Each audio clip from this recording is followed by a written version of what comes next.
Ya, Pak.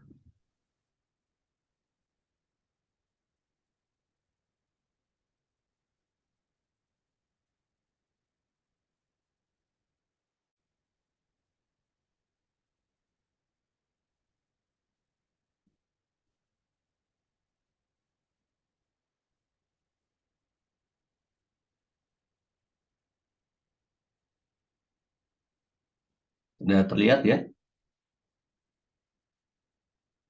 Sudah, Pak.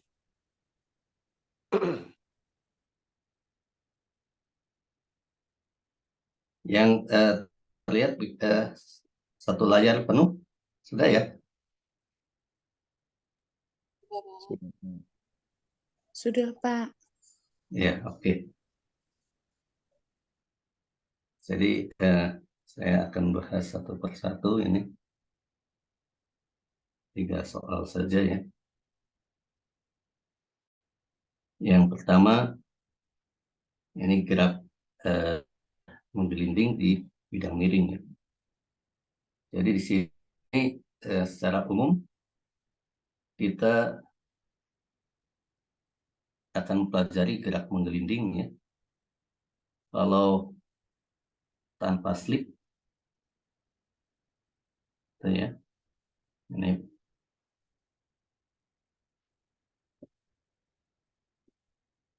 di sini ada sebuah benda putar bermasa M per jari-jari R diletakkan di atas bidang miring yang kasar. Nah, ini ada kasar gitu ya. Kemiringannya theta seperti gambar di samping ini. Benda putar bergerak menggelinding tanpa slip. Tanpa slip. Jadi antara kasar dan tanpa slip itu berkaitan ya. Jadi sebuah benda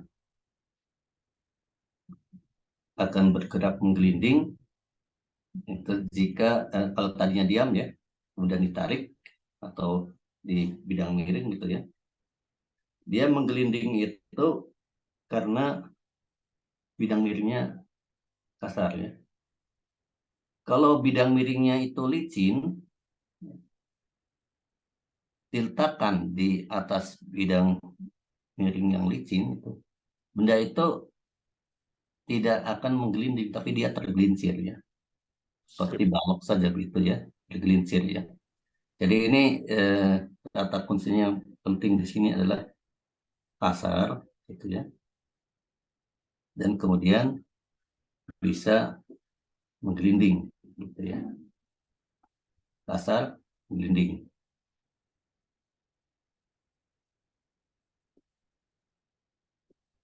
Nah, ini ya.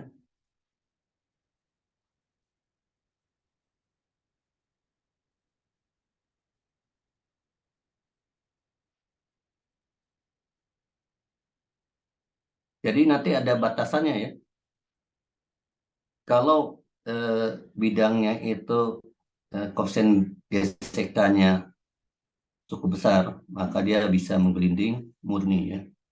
Tapi kalau tidak cukup besar, maka dia terjadi slip ya.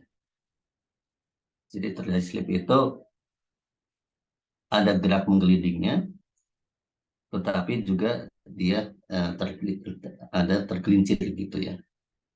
Nah, sekarang kita bahas yang tanpa slip ini. Ya. Tanpa slip ini berarti energi mekaniknya bisa dianggap tetap ya. Energi mekanik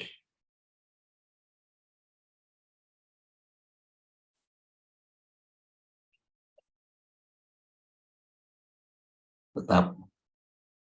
Nah, ini tanpa slip gitu ya. Jadi tidak ada energi yang hilang karena gesekan. Artinya yang bekerja di sini adalah gesekan statik gitu ya. Jadi energi mekanik tetap gesekan statik yang bekerja. Kalau slip, maka gesekan kinetik yang bekerja di situ ya, ada sebagian energi mekanik yang menjadi panas ya.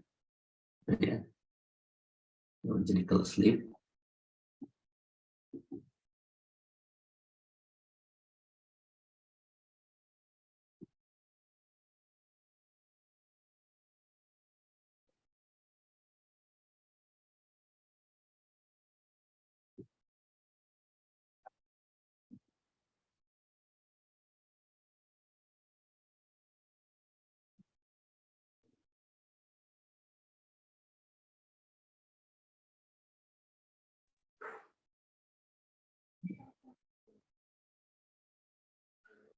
jadi kira-kira soal ini diselesaikannya dengan cara apa? Yang ini ya, yang kira-kira memudahkan gitu ya. Jadi di sini kalau gerak menggelinding itu adalah Dinamika rotasi. ya, Dinamika rotasi apa ya?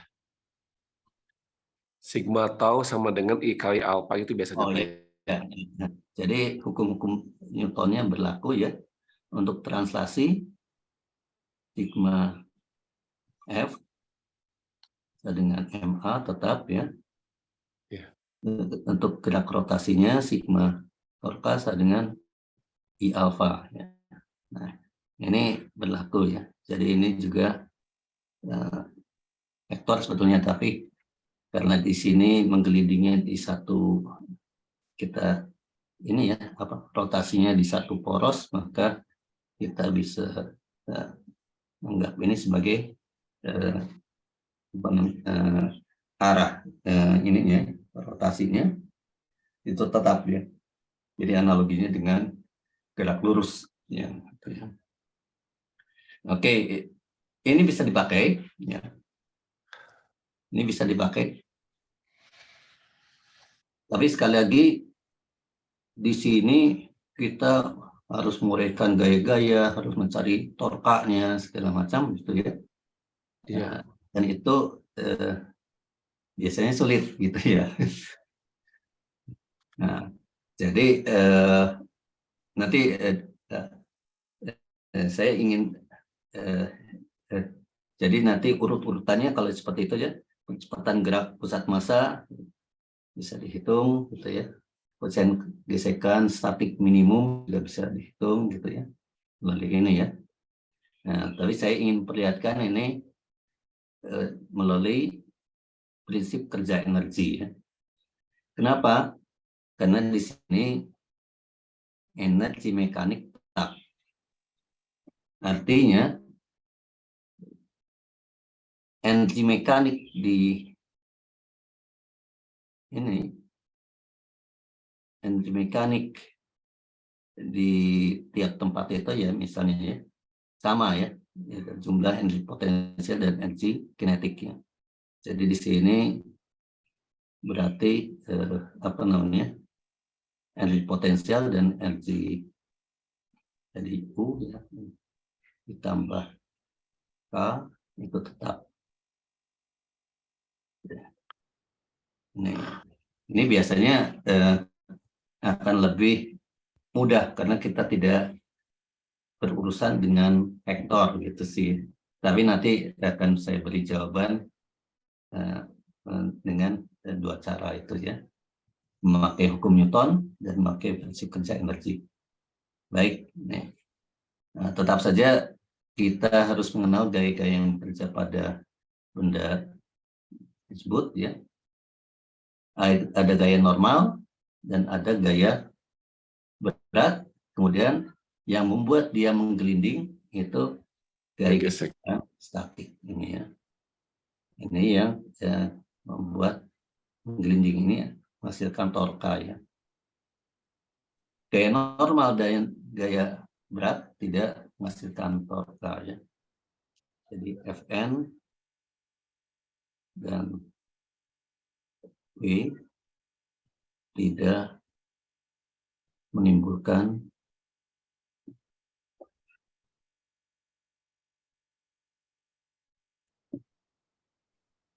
dan torka. Oke.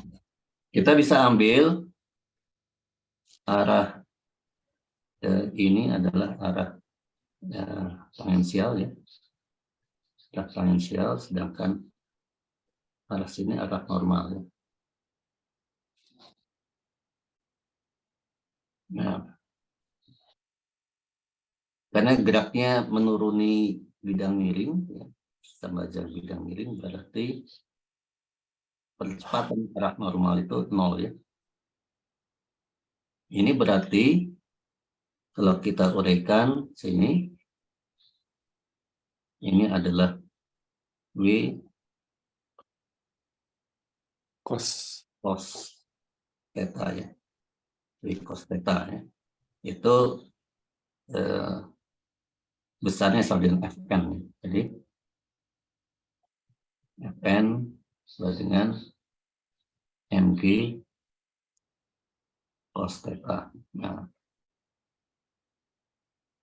sementara pada arah tangensial ini adalah percepatannya diberikan dari Mg Sin. theta dikurangi Fs ya, dengan MA. MA tangensial ya. MA tangensial ya. Jadi di sini kita bisa dapatkan AT-nya itu A tangensial dengan G sin theta dikurangi S dibagi M ya. Nah, ini adalah yang mau dicari ya, yang mau dicari. Nah, jadi gerak menggelinding itu adalah gabungan dari translasi dan rotasi ya. Nah, kalau menggelinding murni berarti di sini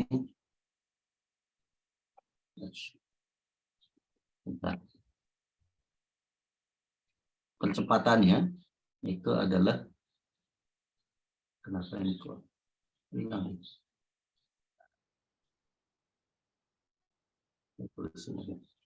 Alfa sama dengan torkanya dibagi momen inersia terhadap pusat massa ya di sini. Karena ini adalah gabungan dari gerak translasi dan gerak rotasi sekitar pusat massa. Jadi alfa-nya itu torka di IPM ya. Alfa itu ya. Alfa di sini adalah Fs kalikan R ya. Jadi ini adalah Fs kalikan R dibagi di pusat massa.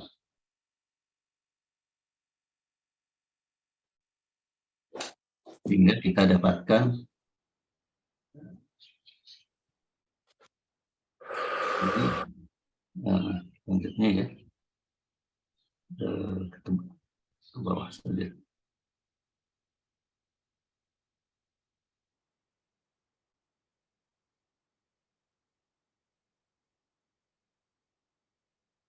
Jadi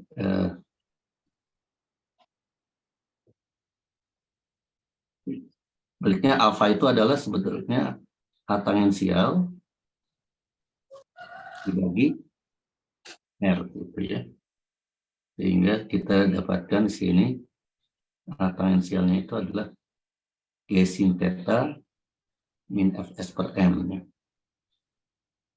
A tangensialnya itu ya. 1 per R kalikan G sin theta S per M. Ini tumpuk ya. Ini. Nah, kalau kita gabungkan jadinya kita dapatkan A pusat massa itu adalah R alpha ya sudah ya. Sedangkan kita bisa dapatkan Fs itu adalah dengan demikian dari sini alfa dikalikan IPM ya, dibagi R sehingga pusat massanya kita dapatkan, kalau kita lanjutkan ya digabung gitu ya.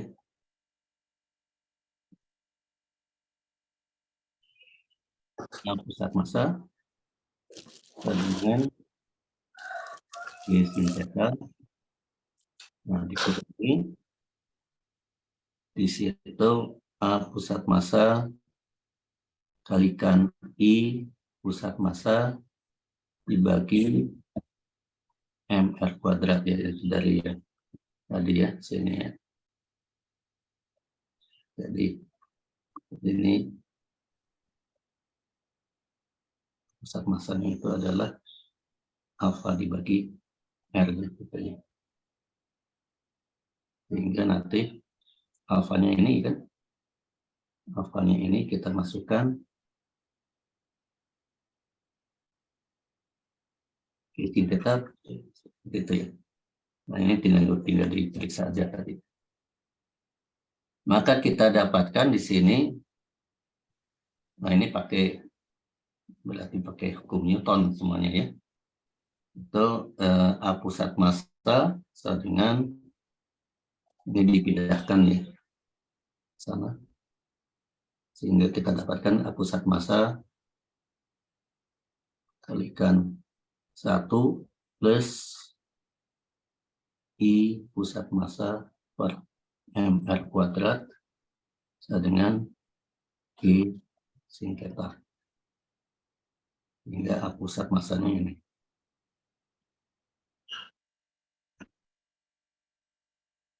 G sin theta G 1 plus I pusat massa per MR kuadrat. Nah, kalau silinder pejal ya. Bisa tidur ke pasar kan? Bukakan mobil kok aku Silinder pejal itu I pusat massanya dengan setengah MR kuadrat gitu ya.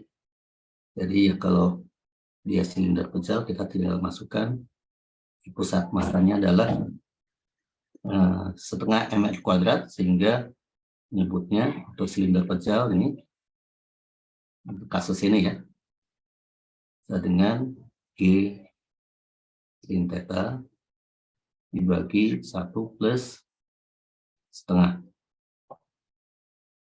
dengan 2/3 ya sini ya, 2/3 G sin theta.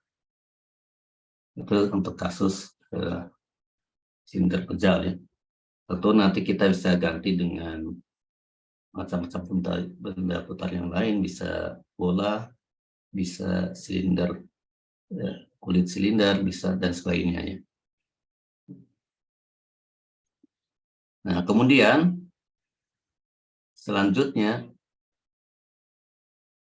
agar dia masih bisa menggelinding murni, maka gaya gesekannya harus tetap Fs kayak gesekan statik. Nah, tapi itu mencapai harga maksimum ya. Ya, batasnya ya, batas murni itu adalah Fs-nya maksimum ya.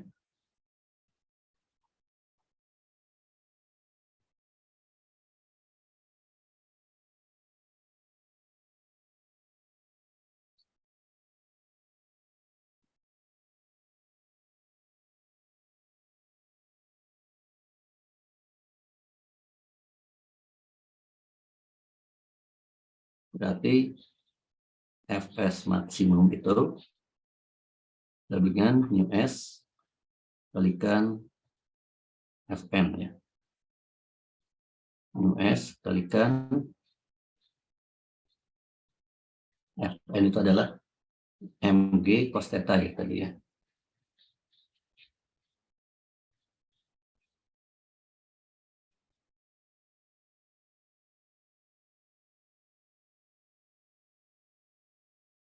Nah, di sini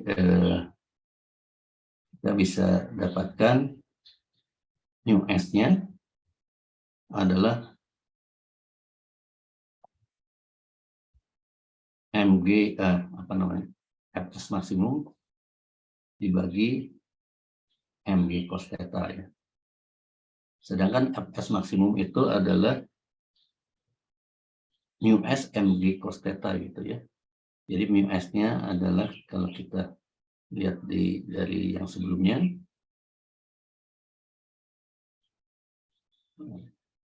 ini Fs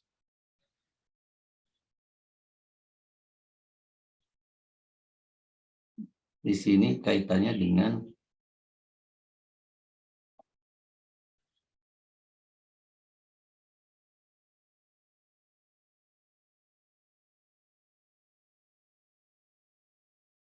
ini ya Fs maksimum ya.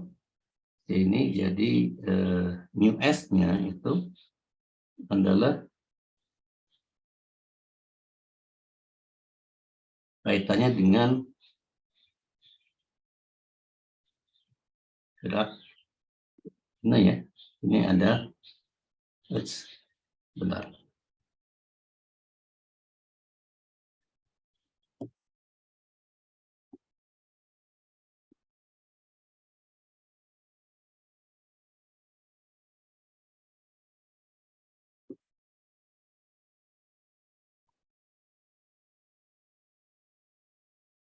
Nah, ini Fs-nya ya. Berarti Fs itu adalah Fs kalikan R itu adalah I alfa ya, I pusat massa kalikan alfa dengan I A per R gitu ya. Jadi Fs-nya itu adalah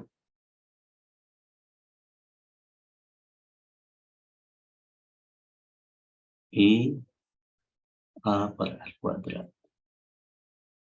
Ini. Jadi mu S-nya adalah di sini Fs maksimum bagi mg cos theta. Nah, ini maksimum pada saat akan tergelincir ya. Berarti di sini tinggal kita masukkan Fs-nya menjadi maksimum di sini ya. Berarti di sini I A bagi R kuadrat mg cos theta. Ya. Jadi kita dapatkan H-nya tadi sudah didapatkan sebelumnya. Kita dapatkan ini kalau kita masukkan ya tinggal masukkan H-nya tadi. Ini ya. H-nya ini. H-nya ini ya. Kita masukkan ke dalam rekaman tersebut. Nanti diperiksa sendiri. Mu S-nya adalah G sin theta dibagi 1 plus I pusat massa dibagi MR kuadrat kalikan I pusat massa per MR kuadrat G cos theta. Atau ini sama dengan IPM per MR kuadrat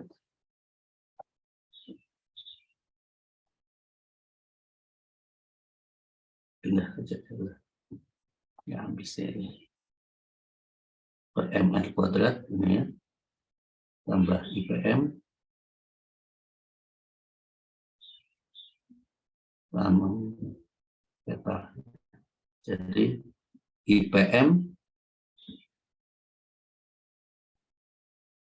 per MR kuadrat ditambah ditambah PM tangan theta. Nah ini ya kita kembali lagi ini pakai hukum Newton ya di sini ya, pakai hukum Newton. Nah, sebetulnya ini ya pakainya. Nah ini bisa diselesaikan memakai kerja energi juga gitu ya. Memakai kerja energi bisa gitu ya. Itu bisa lebih mudah nanti saya sampaikan di ini aja penjelasannya ya. Oh ya, sampai sini ada pertanyaan?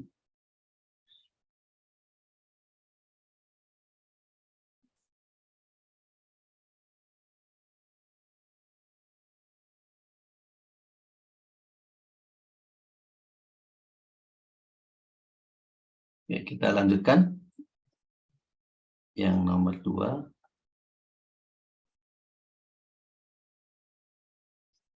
Sebuah silinder pejal 2 kg berjari-jari 0,1 meter. I-nya setengah mr kuadrat ya. Dilepaskan dari puncak bidang miring seperti gambar di samping ini. Sehingga bergerak menggelinding tanpa slip. Tentukan energi kinetik rotasi dan energi kinetik translasi pada saat silinder mencapai dasar bidang miring. Tentukan besar torka yang bekerja pada silinder. Tentukan percepatan sudut gerak rotasi silinder. Nah, ini sebenarnya pakai yang tadi sudah dapat ya, tapi kita akan melihat ini di sini memakai prinsip kerja energi ya.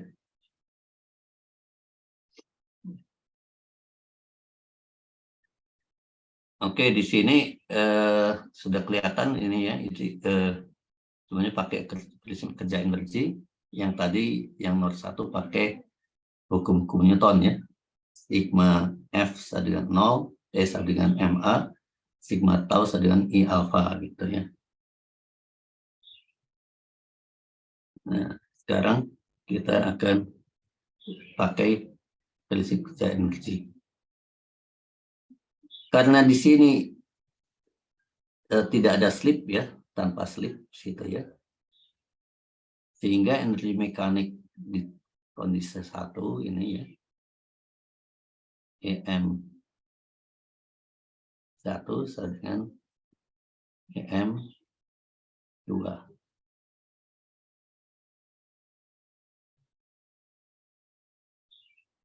Nah, di posisi 1 ini dilepaskan ya, jadi bergerak ya, V sama dengan 0. V0 sama dengan 0, berarti juga kecepatan sudutnya 0, berarti di sini energi mekaniknya hanya energi potensial. Sedangkan di kedua ini, energi potensialnya kita set 0 di situ ya. Di sini ada energi kinetik rotasi dan energi kinetik translasi. Sehingga kita dapatkan U1 U2 ditambah K rotasi tambah K translasi dengan U1 ya. Nah, U2-nya 0 ya. Tuh ya. K rotasi, K translasi setengah translasi dulu ya. MV kuadrat. K rotasinya adalah setengah I omega kuadrat sama dengan MGH. Nah, ini H-nya ya.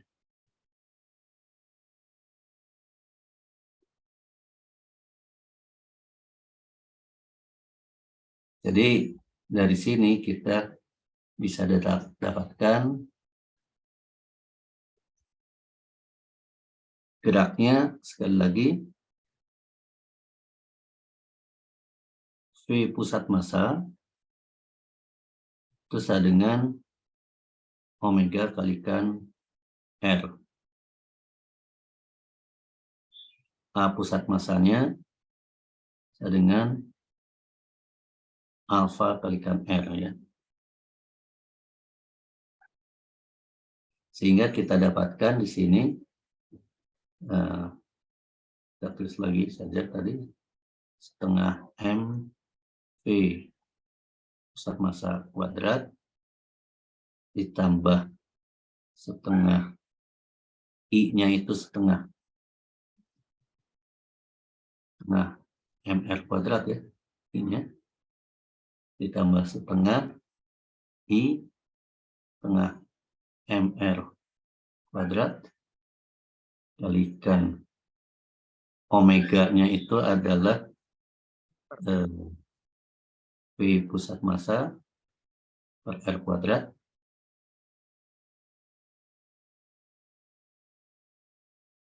itu sama dengan MGH. Sehingga V pusat massanya kuadrat juga berarti itu Pak ya? kuadratnya. Yang rotasi. V kuadrat. Ya, V.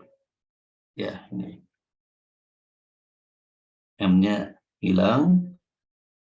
Sehingga kita dapatkan setengah VM ditambah seperempat berarti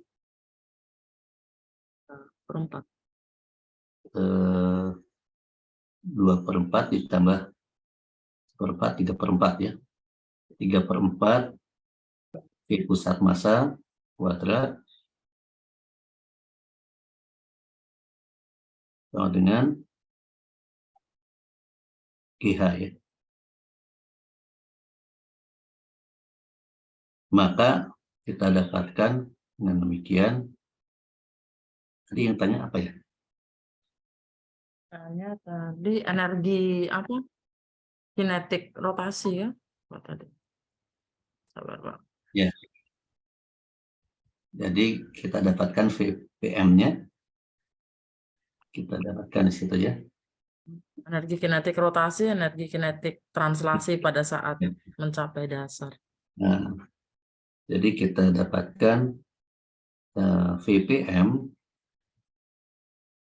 itu adalah akar 4/3 GH. Akar 4/3 kalikan G-nya itu 10, kalikan H-nya itu berapa? 0,3. 0,3. 0,3. 2. Jadi hasilnya 2. Ya. Nah, kalau sudah seperti ini kita bisa hitung kinetik rotasinya, translasinya setengah MV kuadrat.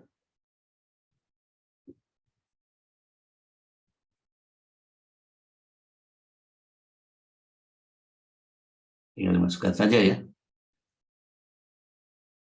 Energi kinetik rotasinya adalah seperempat ya sini ya, seperempat MV V kuadrat ya. Rot adalah seperempat MVP kuadrat.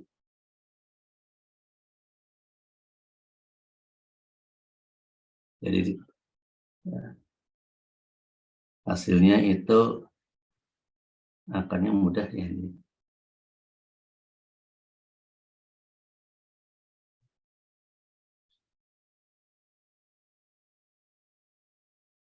Yaitu translasi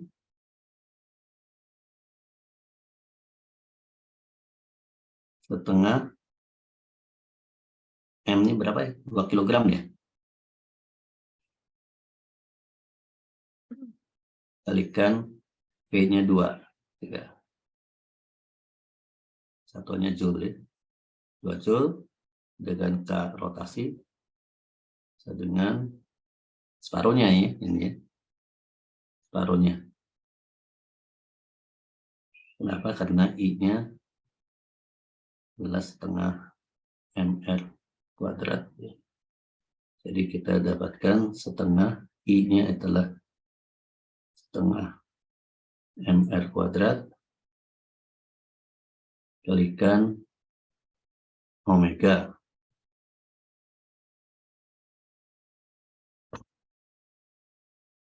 Kuadrat ya, omeganya tuh adalah P per R ya.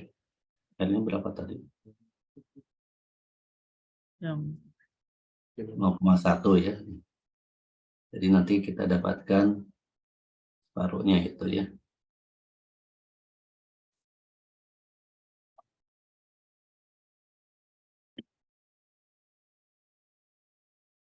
Kalau dimasukkan nanti separuhnya.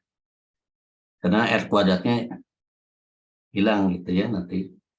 Ini ada mr kuadrat. Omega itu adalah V kuadrat per omega kuadrat V kuadrat per R kuadrat. Atau kalau kita masukkan lagi adalah per 4 V kuadrat M ppm kuadrat itu dengan 1 joule separuhnya.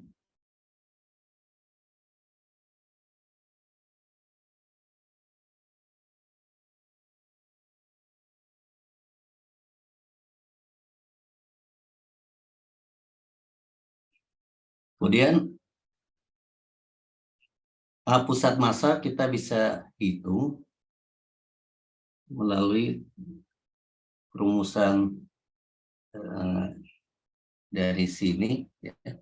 Tapi bisa juga dengan yang tadi itu rumus yang tadi yaitu pusat massa dengan G sin theta dibagi 1 plus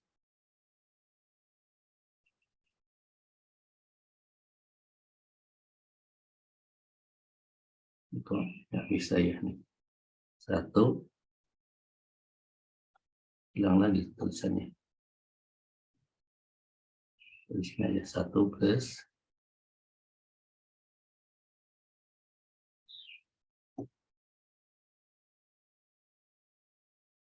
ya. Di nomor 1 kita sudah menurunkan itu ya. Jadi ini G sin theta dibagi 1 plus I pusat massa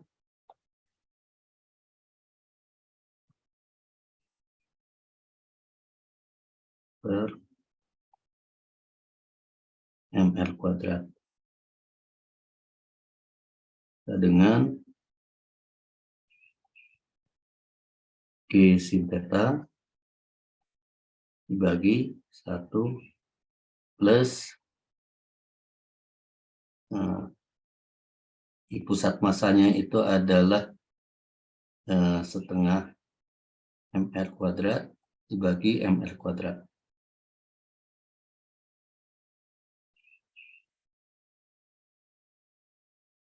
Kita dapatkan G sin theta-nya itu berapa? Nah ini ya, sin theta itu adalah 0,3 dibagi 2 ya.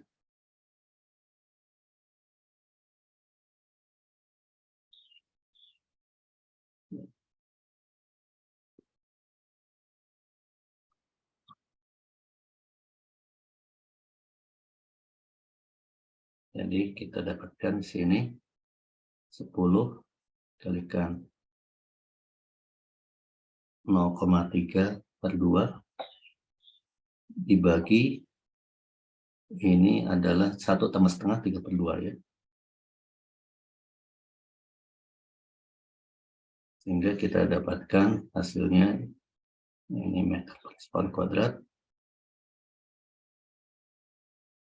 Tinggal kita hitung besarnya itu adalah berapa ya? 10. 2 ini habis nih. 1 ya.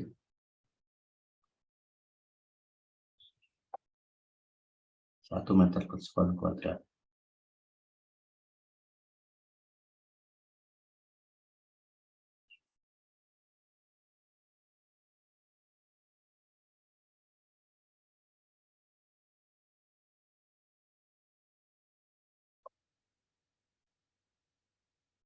Sedangkan alfanya, ya, itu adalah A dibagi R. R-nya 0,1 ya.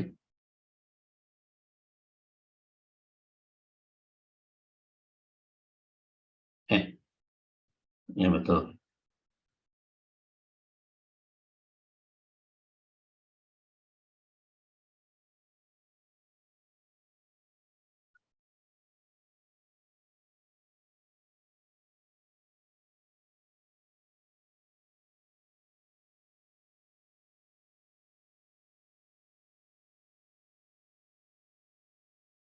Tinggal dimasukkan saja angkanya.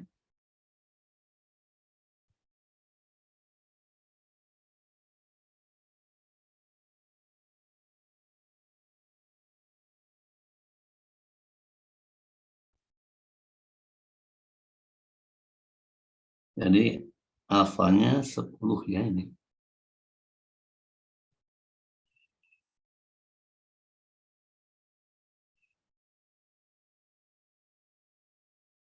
A dibagi R.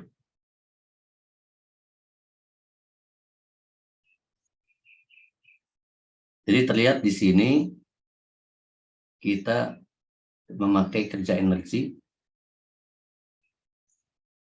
dan nanti bisa ditunjukkan juga bahwa rumus percepatan ini juga bisa diturunkan lewat persamaan itu ya, lewat kerja energi juga.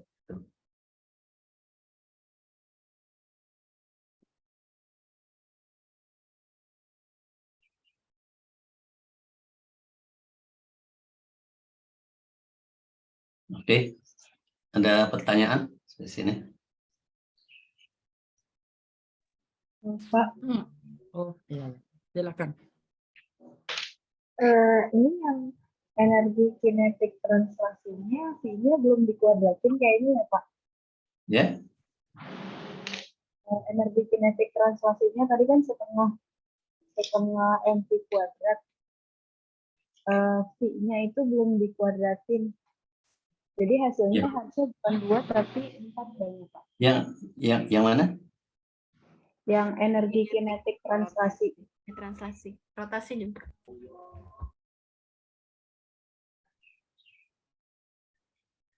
Yang di Oh iya, belum dikuadratkan duanya ya, Bu Bilkis ya. Oh ya. Mm-mm. ya, V-nya belum dikuadratkan. Yang di hitungan Pak. Ini. Ya itu. Iya, Iya yang Pak. ini Pak. V-nya belum dikuadratkan. 4 harusnya berarti. K translasi setengah MV kuadrat. 2 kuadrat. Setengah M-nya 2. M-nya 2 ya? Iya, V-nya kan tadi 2, kalau dikuadratin kan 4, Pak. Oh gitu ya. Tadi dari awal kayaknya. Teliti ya. Tidak teliti berarti. Ini 4 ya. Iya, karena dikuadratkan kan. Oh gitu. Energi kinetik. Ada lagi Pak, saya mau nanya. Omeganya ini juga dikuadratkan ya berarti ya. Kalau omega, iya berarti jadinya 2. Ini 2 ya. Nah ini terima kasih ya. Ya itu kadang-kadang nggak teliti. Setengah MV kuadrat. Iya. V-nya 2 ya dapatnya, betul ya. Betul. Tuh di bawah. Nanti dulu ini 2. Nah, 2. Ya.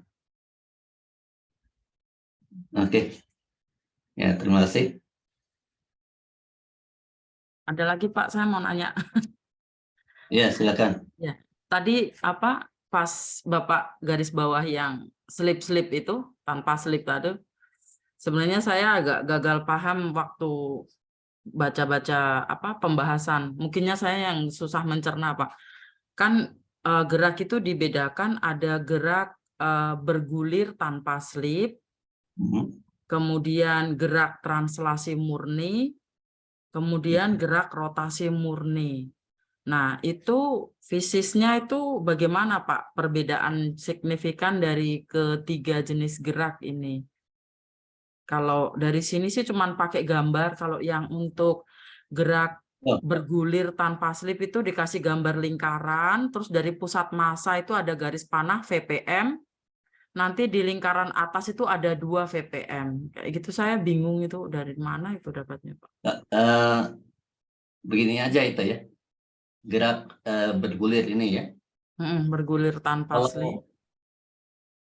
Kalau mobil itu bergerak gitu ya, tanpa direm gitu ya, dari awal gitu ya, dari pelan-pelan gitu ya. Tanpa slip itu berarti tanpa slip itu ya, gitu ya. Itu tidak ada pergeseran antara titik pada benda tersebut dengan tanah gitu ya. Jadi dia hanya menempel kemudian berganti titiknya itu ya. Jadi dia bergulir berganti itu ya. Berganti saja ini titiknya itu ya. Tanpa slip.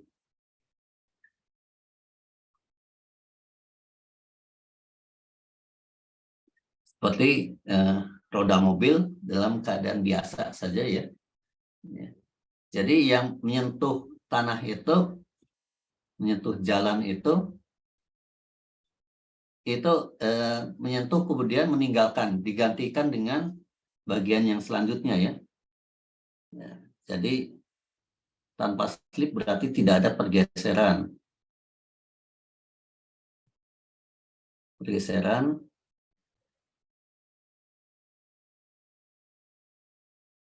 antara bagian-bagian di benda putar itu dengan bidang yang tempatinya ya. Jadi tidak bergeser ya. Nah, tapi kita lihat coba misalnya mobil keadaan diam kemudian tiba-tiba digas gitu ya. Mobil balap gitu ya misalnya ya. Itu di awalnya itu dia slip dulu kan?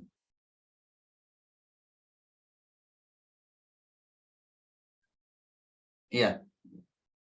Slip dulu kan gitu ya. Meluncur dulu gitu ya. Banyak kan muter dulu gitu ya. Atau kalau mobil yang terjebak di lumpur gitu ya.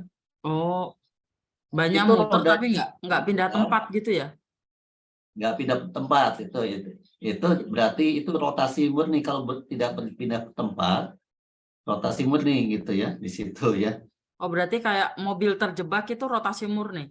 Kalau dia di tempat ya. Oh.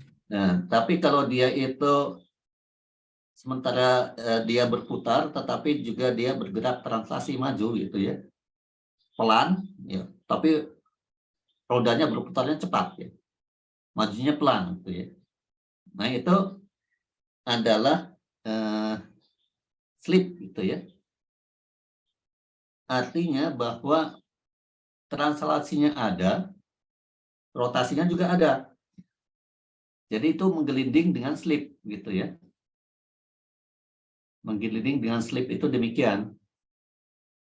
Sabar Pak, kalau menggelinding dengan slip berarti rotasinya cepat, translasinya kecil, begitu?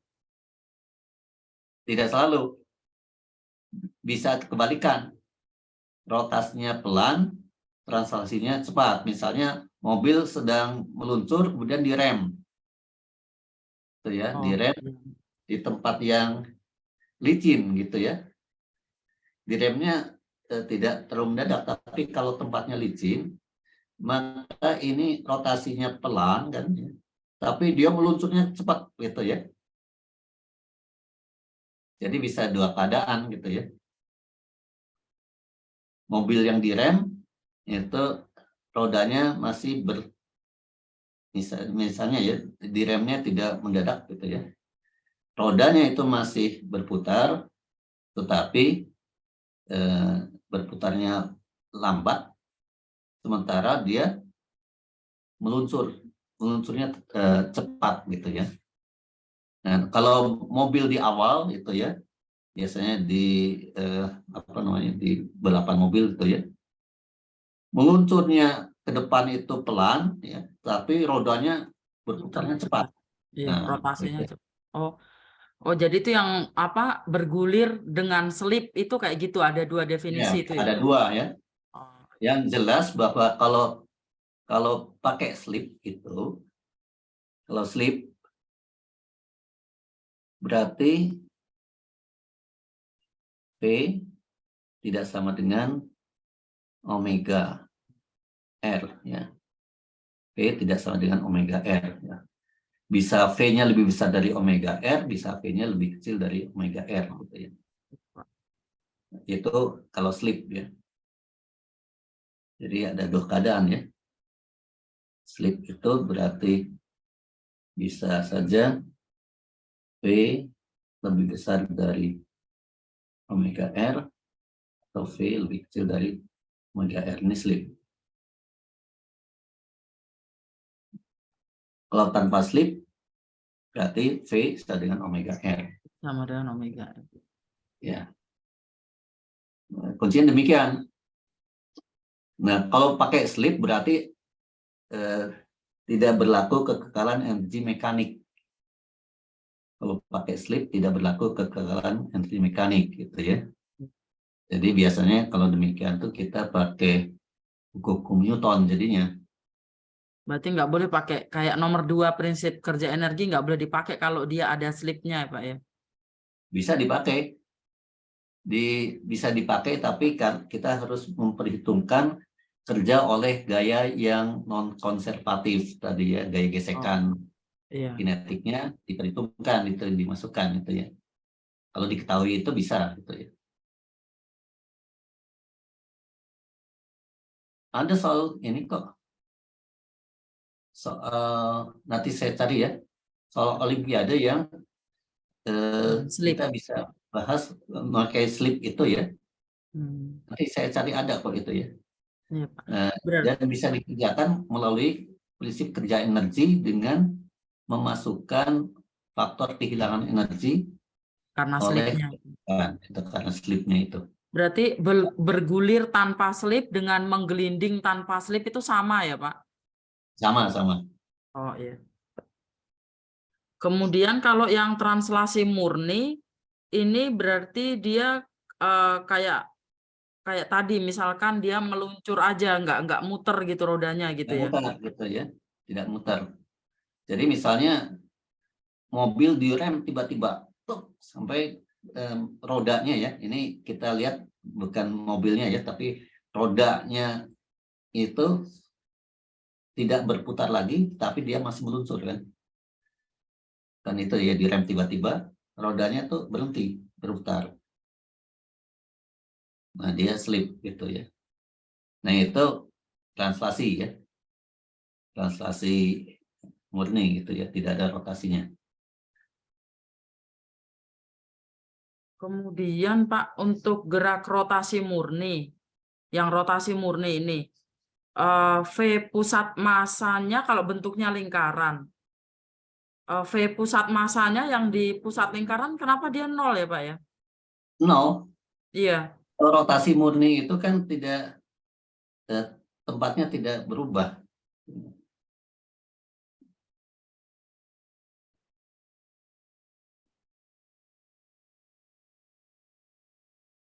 Jadi kalau rotasi murni, ya,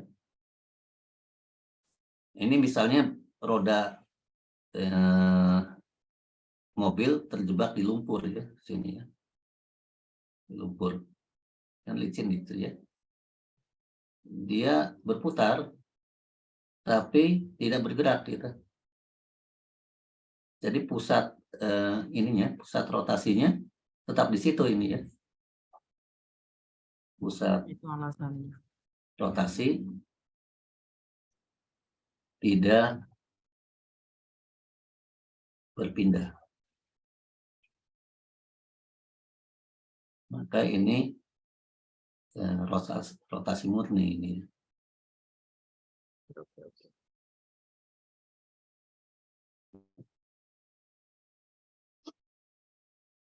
Ini rotasi murni. Ya, contohnya ya, tadi itu ya. Mobil terjebak di lumpur gitu ya.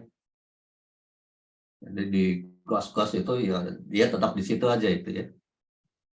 Oh, jadi itu alasannya ya, karena dia tidak pindah tempat, Ya, maka tidak V pusat massanya sama dengan 0. Oh, iya. ya, PM-nya. Nah, biasanya kan kalau kita bahas gerak ini apa namanya? Gerak rotasi itu pusat massanya ada di sini ya. Karena seragam itu ya. Itu biasanya, tetapi dalam banyak kasus itu tidak demikian ya. Yang 03 itu pusat massanya nggak di situ. Oh iya, siap, Pak. 03. Ya, nanti dijelaskan itu ya.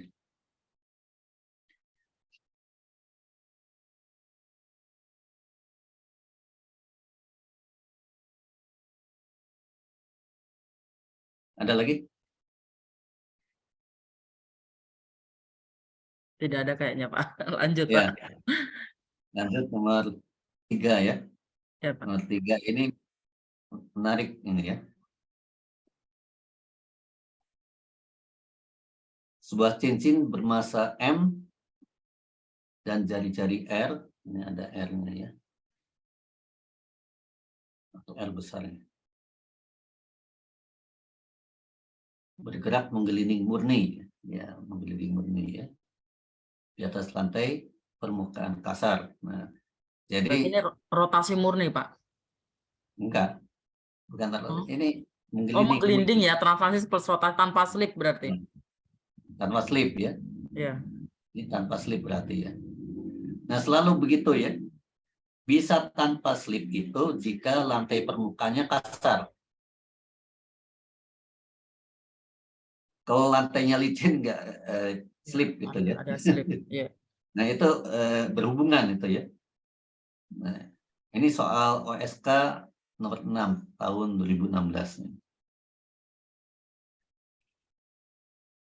Kelajuan pusat cincin ini di situ ya, pusat cincinnya di tengah situ. Nah, kelajuan pusat cincinnya V0 ya. V0 dan kecepatan sudut rotasinya omega 0. Seperti gambar di bawah. Di tengah lantai pada jalur cincin terdapat permen karet. Ini ya. Permen karet kecil bermassa M juga. Sehingga akan terjadi tumbukan. Ini masih pakai di mana? Ini kan nggak boleh ya.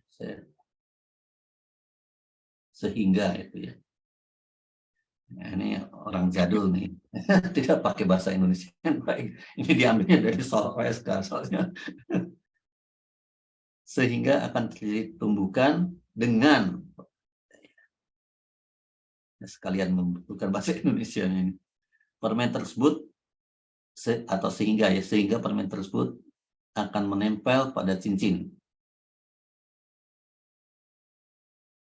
Abaikan efek gundukan antar cincin permen sehingga penempelan tersebut terjadi secara spontan ya.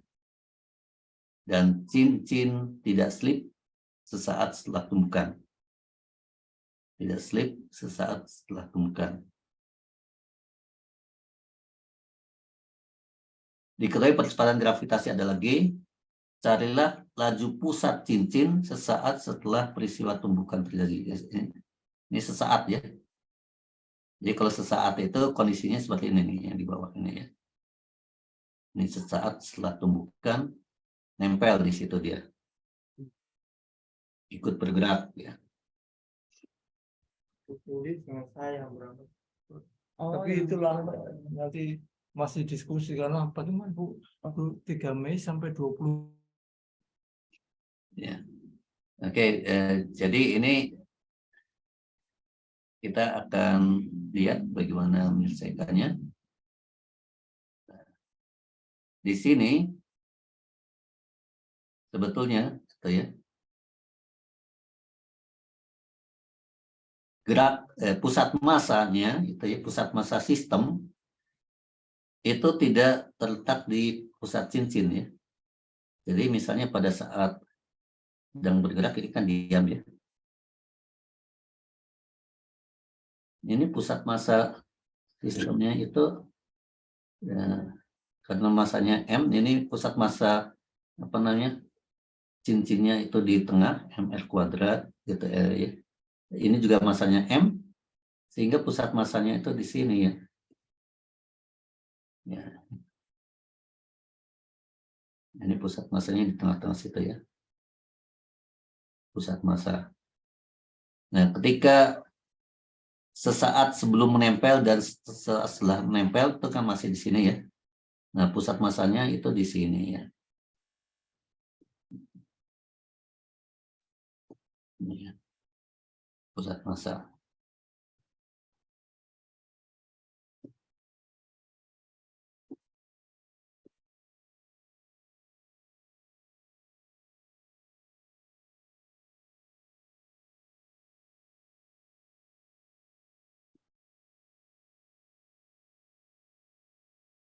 Jadi ini bagaimana menyelesaikannya?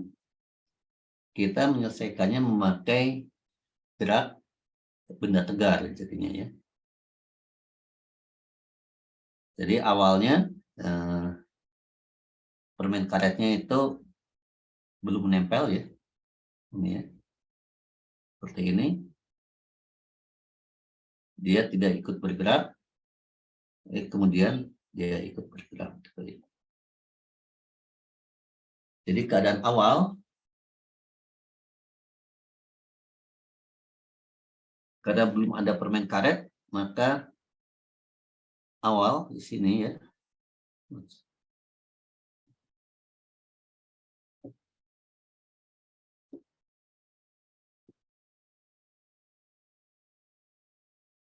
Kemudian inersia pusat massa,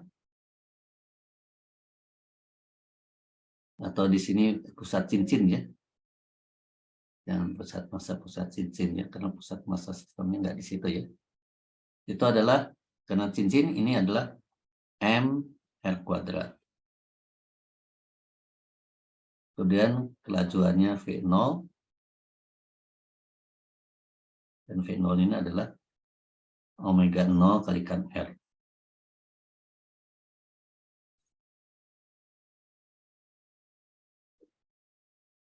Saat setelah tumbukan, maka sistemnya bertambah gitu ya, sehingga pusat massanya kembali lagi di situ gitu ya.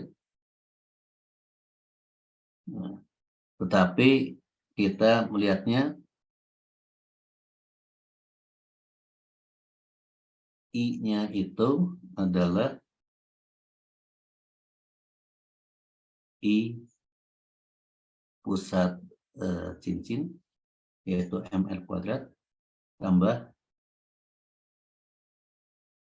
I permen karet.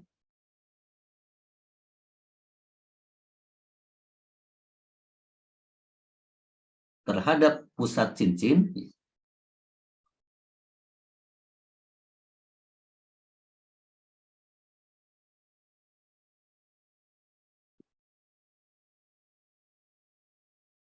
I permen karet itu adalah M, ini asalnya M, kalikan R kuadrat. Jadi dengan demikian I total itu dengan 2 mr kuadrat. Ya.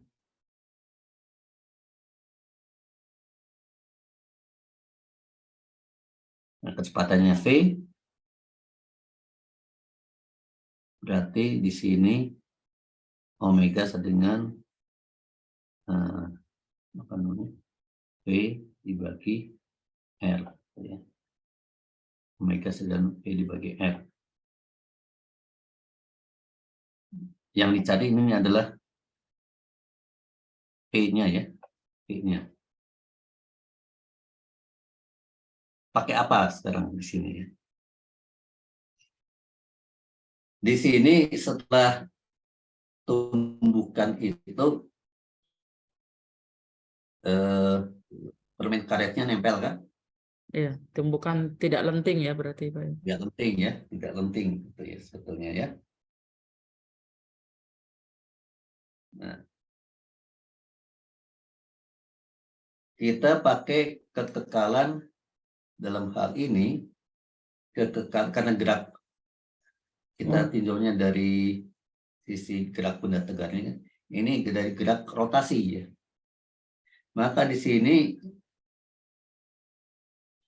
berlaku kekekalan momentum sudut, gitu ya. Sebelum dan setelah apa namanya? Setelah tumbukan, ya. Sebelum tumbukan kan yang berotasi cuma cincinnya saja gitu ya terhadap pusat massa. Nah, setelah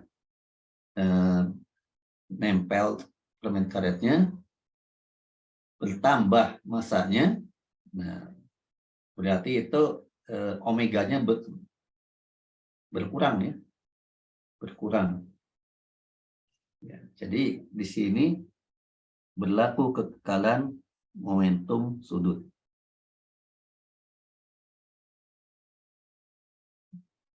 Pada rotasi, lanjut aja. Jadi pada rotasi sekitar pusat cincin, ya,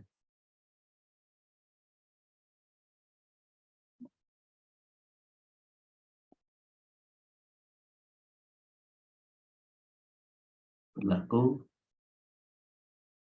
hukum kekekalan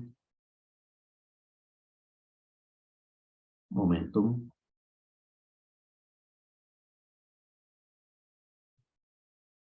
sudut, gitu ya. Jadi kita melihatnya dari gerak benda tegar, ya. Sama saja dengan begini, ada apa namanya, mainan komedi putar, ya. Dia berputar gitu ya, komedi putar, kemudian tiba-tiba ada anak yang meloncat ke dalam komedi putar itu, tek, gitu ya. Bertambah kan itu, ya, momentum momen inersianya kan bertambah, ya. Maka kecepatan sudutnya berkurang. Jadi yang tadinya itu dia itu omega 0 gitu ya. Tahu-tahu ketambahan gitu ya.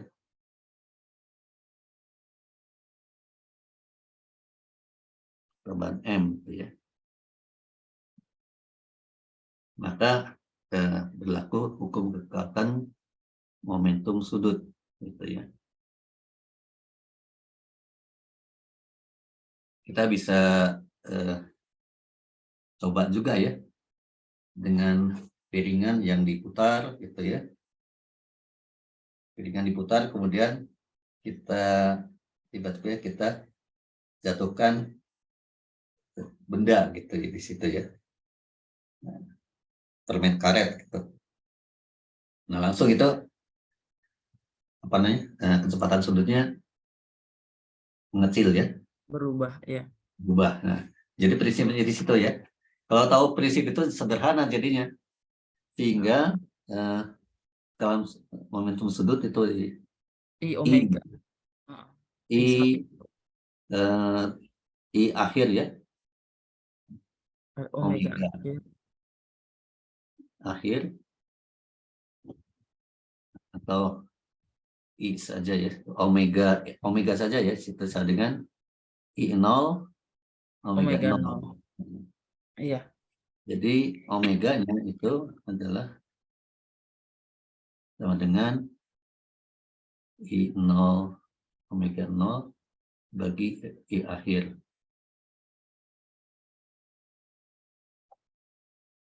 Nah, karena I0 itu adalah MR kuadrat, I akhir itu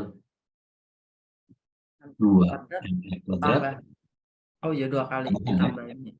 Oh, 2 Nah, MR kan? kuadrat. Jadi omeganya itu adalah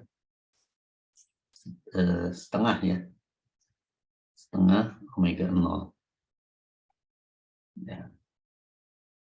Nah, kalau omeganya itu setengah omega 0 berarti nanti kelajuannya V-nya itu adalah setengah V0 ya. Hingga V sama dengan setengah V0 ya. Jadi sederhana ya sebetulnya ya. Tapi apa namanya? Perlu pengetahuan tentang gerak rotasi ini ya. Jadi pakai kekekalan momentumnya kita tahu pakai yang mana gitu ya. Kekekalan momentum sudut ya.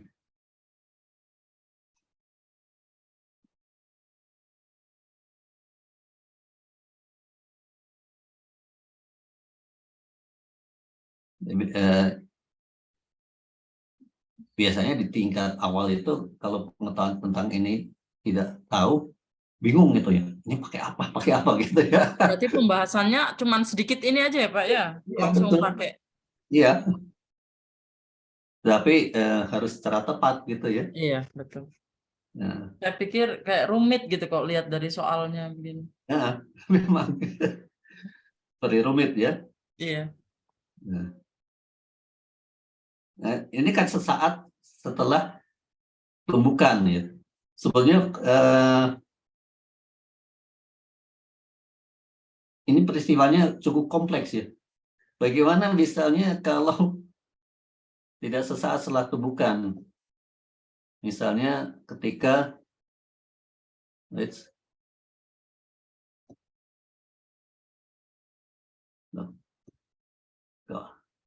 ini ya.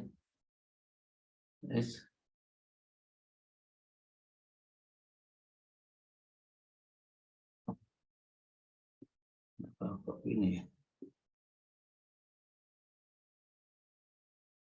Nah, misalnya saja berapa kecepatannya ketika permen karetnya ada di atas ini ya. Hah. Ini pembahasannya agak rumit nih. Kalau tadi kan kebetulan di bawah ya. Karena geraknya itu nanti bukan lagi gerak menggelinding dengan omega yang tetap ya. Omeganya itu berubah-ubah. Jadi ketika permen karetnya ada di bawah gitu ya. Ini berat dulu gitu ya. Berat dulu. Karena ketambahannya di sana ya. Dan ada gaya gravitasinya juga gitu ya pada itu ya. Sehingga di sini harus diperhitungkan ada, kalau di sini ya, ada apa? Ada energi potensialnya juga ya, berubah ini ya. Jadi permen karetnya itu kan geraknya mengikuti itu ya, kalau dari itu ya, permen karetnya geraknya itu gerak melingkar itu vertikal ya, melingkar vertikal kan? Iya. Nah itu rumit gitu ya. Kalau ini ya, kalau ditanya bukan sesaat, tetapi setelah permen karetnya ada di atas, gitu ya. Atau di samping itu kan juga beda juga ya Pak ya? Samping juga beda juga itu ya. Samping kiri dengan samping kanan berbeda itu nanti. Iya betul. R-nya. Itu harus diperhitungkan energi potensial gitu ya.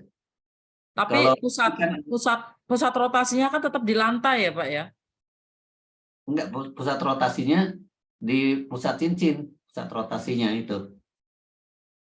Ini pusat rotasinya tetap di sini. Tuh ya. Kok yang di lantai itu apa ya yang saya baca ya? Kayak pusat rotasi semu kah apa ya? Oh ya ya bisa kita pakai itu bisa ya. Jadi kita bisa memandang gerak menggelinding ini bisa dipandang sebagai gabungan dari ini ya. Nah, ini sebagai catatan ya. Nanti kita bisa modifikasi ya. Menggelinding itu adalah gabungan dari rotasi sekitar sumbu putar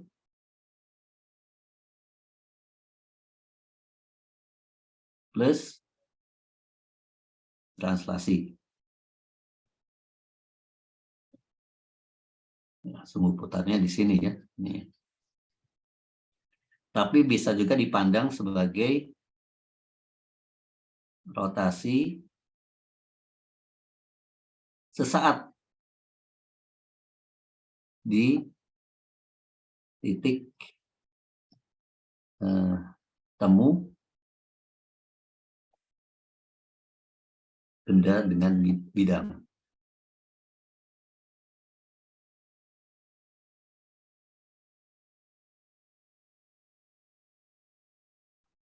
Nah, jadi kalau dibahas pakai ini, kita membahasnya rotasi saja, nggak ada translasinya.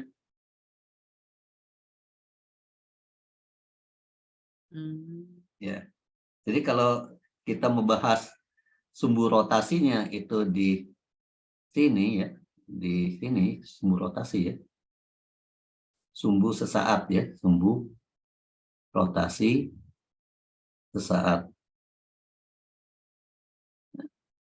Gitu ya. Maka kita bahas rotasi saja, dan ini dalam beberapa kasus lebih memudahkan gitu ya. Jadi kita tidak perlu melihat translasinya di situ ya.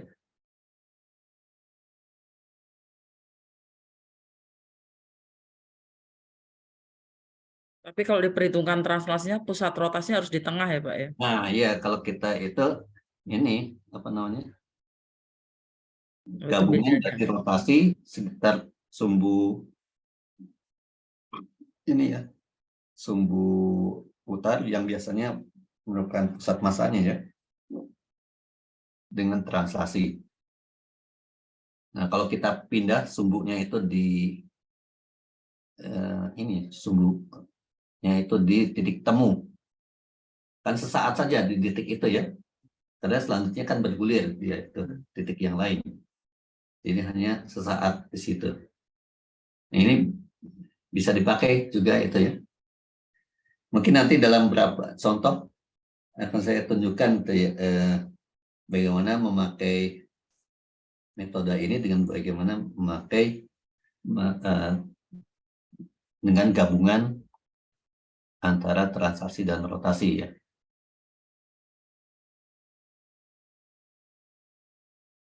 Ya Pak. Sama itu Pak, apa yang kalau slip itu Pak, saya penasaran. Kalau slip ya nanti saya nanti ada soalnya itu ya. Baik Sehingga Pak. nanti bisa ditentukan. Kemudian mohon maaf Pak, kalau misalkan hari untuk meeting selanjutnya itu ada satu soal yang saya itu nggak bisa, tapi kaitannya dengan kesetimbangan. Apa boleh nanti saya maksudnya nyisip gitu? Ya, itu diharapkan itu ya. Jadi ini kan dari saya itu ya. Nanti kalau ada soal yang lain bisa diusulkan untuk dibahas gitu ya. Silakan saja. Ya.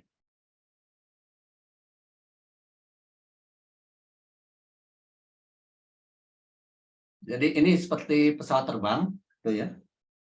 Pesawat terbang pada saat landing itu kan bunyi cit gitu ya. Itu terjadi slip dulu. Slip, ya. Nah, rodanya itu slip dengan landasan. Setelah berapa saat, kemudian rodanya berotasi sesuai dengan kecepatannya, kelajuannya ya. Jadi omega rodanya sama dengan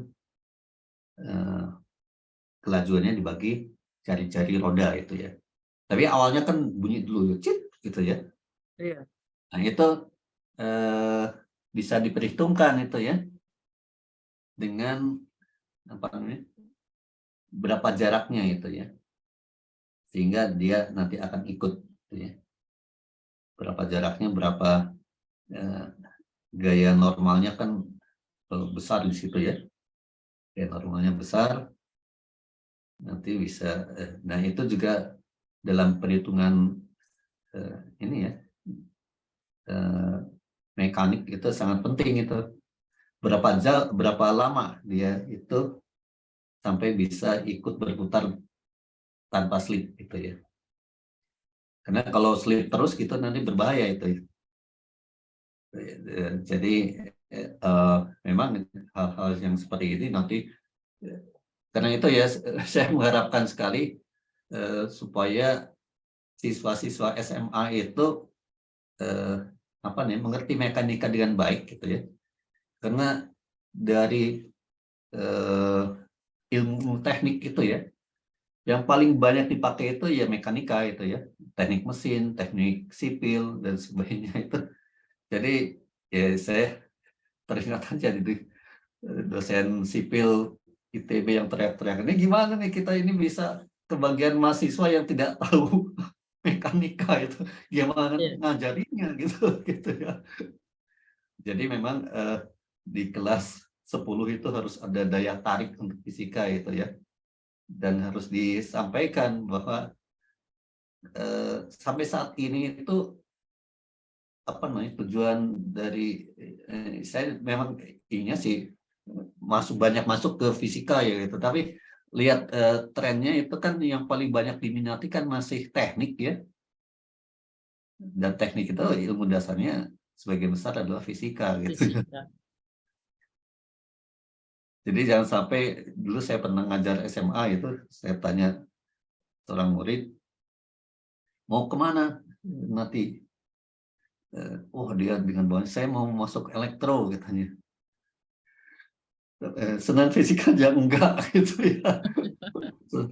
Kalau siswa saya itu kalau konsep cara kerja alat itu mereka semangat Pak, kebanyakan mereka bisa lah. Tapi kalau sudah lari ke perhitungan itu langsung sudah kalah mereka, entahlah. Saya juga sampai sekarang belum ketemu solusi yang tepat dari begitu tuh Pak. Jadi maunya itu kita kerja apa, jelaskan secara apa fisisnya mau mereka, kalau itu mereka kayak tapi kan kita tetap butuh hitung-hitungan juga Pak. Iya, karena itu diperlukan gitu ya. Iya.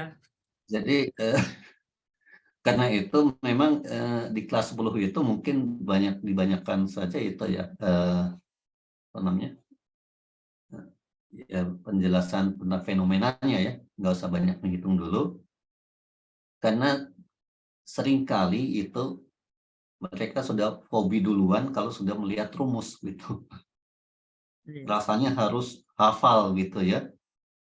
Nah jadi yang diinginkan itu kalaupun mereka itu ya memakai rumus-rumus itu muncul karena pemahaman mereka gitu.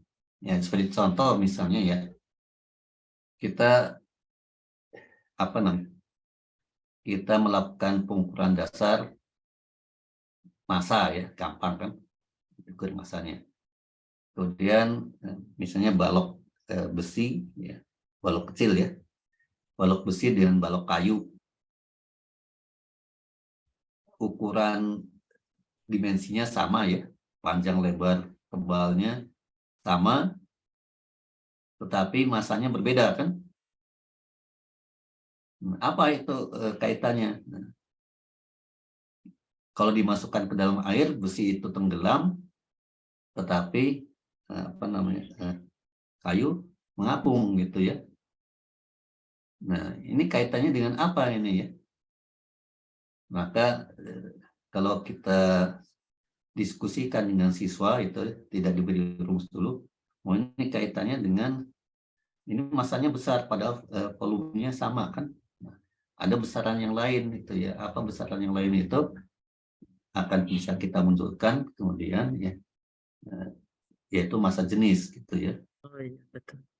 Tapi itu harus munculnya dari mereka gitu, jadi rumus bahwa massa persatuan volume itu memegang peranan penting dalam hal berbagai fenomena ya, seperti tenggelam dan pengapung gitu. Massa jenis itu kan volumenya kan sama gitu ya. Nah, tapi jenisnya berbeda. Pasti dengan kayu jenisnya berbeda, maka di pembedaannya adalah di massa jenis dalam hal ini ya gitu ya. Jadi mereka itu mendapatkan perumusan itu dari pengalaman di lapangan gitu ya. Jadi kalau Bu Suli sudah mulai itu menjelaskan ini ya tentang fenomenanya, itu diupayakan rumus-rumusnya itu dimunculkan dari fenomena yang ada, bukan dari buku gitu. Iya. Ya itu. Jadi mereka mendapatkannya seolah-olah mendapatkannya kembali gitu ya, tanpa harus melihat buku gitu ya. Nah ini saya teringat waktu di Australia itu ada salah seorang profesor itu mengajar termodinamika tetapi tidak mau dia itu dari buku. Ini eksentrik banget. Jadi diskusi, kelasnya itu diskusi aja. Apa sih yang penting gitu ya dalam termodinamika itu. Lalu ya diajak mahasiswanya itu fenomena ini, kemudian jadi tanpa rumus sama sekali ya. Tidak ada modal apa-apa kecuali mereka dari intuisi mereka itu dibangkitkan, kemudian buat peralatan gitu ya. Tapi bisa Pak, tanpa hitungan dengan kayak gitu, maksudnya Nanti, dari awalnya tanpa hitungan gitu ya. Tapi nanti rumus-rumus itu muncul dari pengamatan itu. Rumus-rumus itu muncul dari pengamatan gitu ya. Misalnya itu ya. Ya. Misalnya itu ya Pak, panas jenis gitu ya. Ada besi, ada kayu gitu ya. Besi dijemur di matahari sebentar aja sudah jadi panas ya. Kayu kan nggak demikian ya. iya. Nah, apa yang membedakan itu? Nanti panas jenisnya ya, diberi kalor yang sama, tetapi nanti kenaikan suhunya berbeda gitu ya. Nah itu dilakukan pengukuran. Mereka melakukan, ayo sekarang ini di perguruan tinggi yang ini ya bengkelnya juga lengkap gitu ya.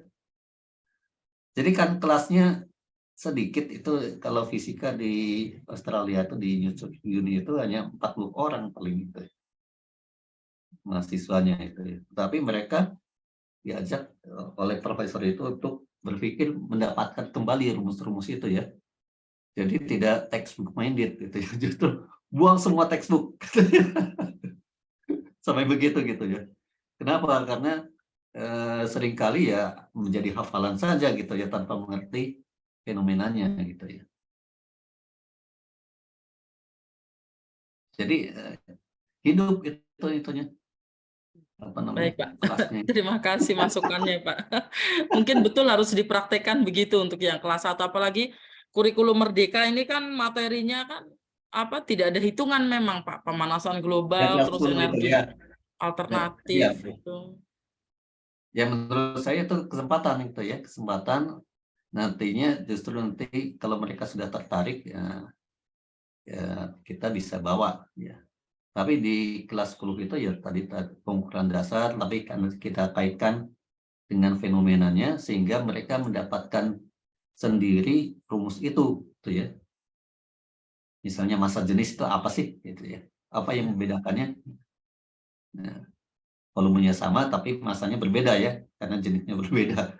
Gitu. Makanya disebut massa jenis gitu ya. Ya. Itu yang mungkin itu sekaligus. Ini maaf, saya akan mengantar anak saya nih. Iya Pak, sudah jam 9, jam 7 lewat kalau di sana. Oh, iya, terima kasih banyak perhatiannya. Mudah-mudahan berguna. Terima kasih banyak juga Bapak atas ilmunya hari ini. Semoga di bulan puasa mendatangkan rahmat bagi kita semua. Amin, amin. Amin ya rabbal alamin. Ya. Berarti meeting selanjutnya nanti hari Selasa insya Allah Pak. Jadi Bapak. Ya insya Allah Ya, baik, Baiknya Pak. bagaimana? Apakah jam 4 sore atau pagi? Enggak masalah sih, Pak. Kalau saya, maksudnya saya akan menyesuaikan itu. Enggak tahu teman-temannya lain, insya Allah juga yang bisa bergabung, yang tidak nanti rekaman, nggak apa-apa. Kalau Ya, nunggu ya. semua ini sulit kayaknya. Ini alhamdulillah banyak ini Pak, 17 peserta. Ya, alhamdulillah. Ya, dari saya sekian. Assalamualaikum warahmatullahi wabarakatuh. Waalaikumsalam warahmatullahi wabarakatuh. Sabar, saya stop recording dulu. Terima kasih banyak, Bapak. Tunggu, saya stop recording dulu. Mana ini? Stop. Mana recording? Oh, stop.